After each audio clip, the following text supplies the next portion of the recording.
Dear Mr. President, with all due respect, sir, I must tell you that you are wrong about ISIL. You said ISIL speaks for no religion. I'm a former Muslim. My dad is an imam. I spent more than 20 years studying Islam. I hold a bachelor degree in religious studies, and I'm in the middle of my master's degree in terrorism studies. I can tell you with confidence that ISIL speaks for Islam. Allow me to correct you, Mr. President. ISIL is a Muslim organization. Its name stands for Islamic State. So even the name suggests that it is an Islamic movement.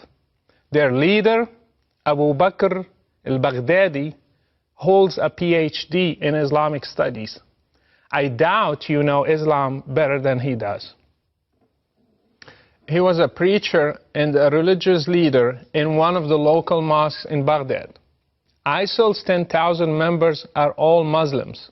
None of them are from any other religion. They come from different countries and have one common denominator, Islam.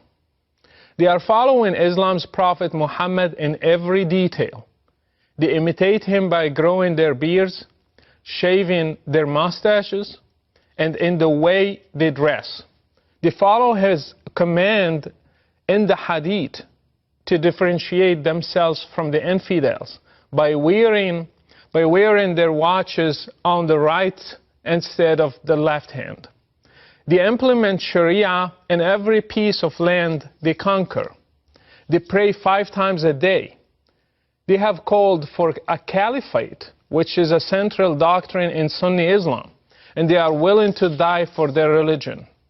They are following the steps of Islam's Prophet Muhammad to the letter. By the way, if you want to understand ISIL, read the oldest biography of Muhammad by Ibn Hisham. This is their model for action. You think that ISIL does not speak for Islam because they beheaded an American and they killed those whom they consider infidels. In the same way, Islam's Prophet Muhammad beheaded in one day between 600 and 900 adult males in a Jewish tribe called Banu Qurayza. In fact, beheading is commanded in the Quran in Surah 47, the 4th verse. It says, when you meet the unbelievers in fight, smite at their necks. Ironically, this surah is called the Surah of Muhammad. Killing prisoners is also an order from Allah to Muhammad and to all Muslims. It says it is not for a prophet to have captives of war until he inflicts a massacre upon Allah's enemies in the land. Quran 8:67. And by the way, 3 of Muhammad's wives were Jewish girls he kidnapped from his raids on the religious minorities, just as ISIL is doing today. Mr. President, I grew up in Morocco, supposedly a moderate country, yet I still learned at a young age to hate the enemies of Allah, especially Jews and Christians. These are represented today by Israel and the West, especially the great Satan, America. I prayed 5 times a day, repeating Al-Fatiha, the first chapter in the Quran, asking Allah to lead me not in the way of those who went astray, and those who have the wrath of Allah upon them. We all knew that it is Jews and Christians.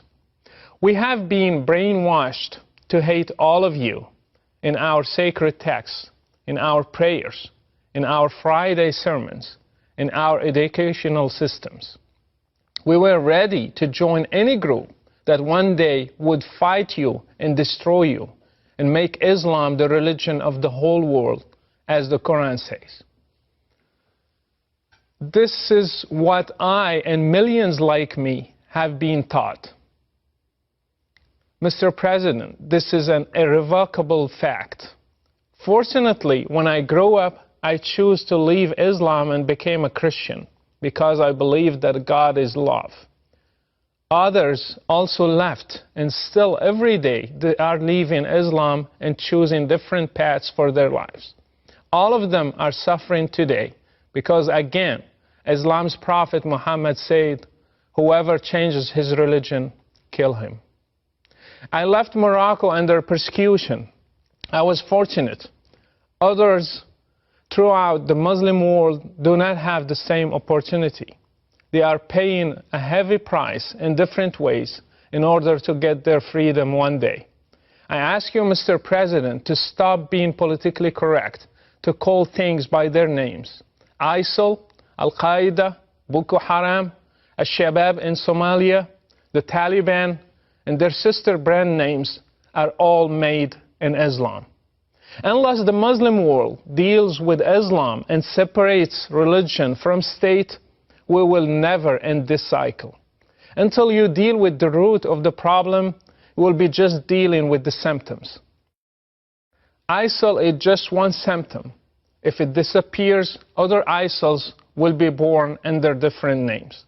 You might ask, then why does ISIL kill other Muslims? The answer is that they consider them infidels, not Muslims. Do you know that all 4 schools in Islam agree that if a Muslim stops praying, he should be asked to repent, and if he does not, he should be killed? Do you know that Muhammad tried to burn his own companions when they stopped coming to prayers?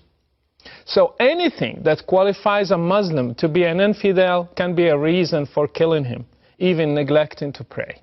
If Islam is not the problem, then why is it that there are millions of Christians in the Middle East, and yet none of them has ever blown up himself to become a martyr? Even though they live under the same economic and political circumstances, and even worse. Why have many Muslims in the West also joined ISIL if Islam is not the reason? Why have even new converts to Islam become terrorists? Mr. President, if you really want to fight terrorism, then fight it at the root. How many Saudi sheikhs are preaching hatred? How many Islamic channels are indoctrinating people and teaching them violence from the Quran and the Hadith? How many Friday sermons are made against the West, freedom and democracy? How many Islamic schools are producing generations of teachers and students who believe in jihad and martyrdom and fighting the infidels? And finally, how many websites are funded by governments, your allies, that have sheikhs who issue fatwas against basic human rights? If you want to fight terrorism, start from there. By the way, I do not give my full name because Islam is a religion of peace. I'm known around the whole world as Brother Rashid, and I implore you to take a stand for international human rights and the future of democracy and speak the truth about the real threat that is facing all of us.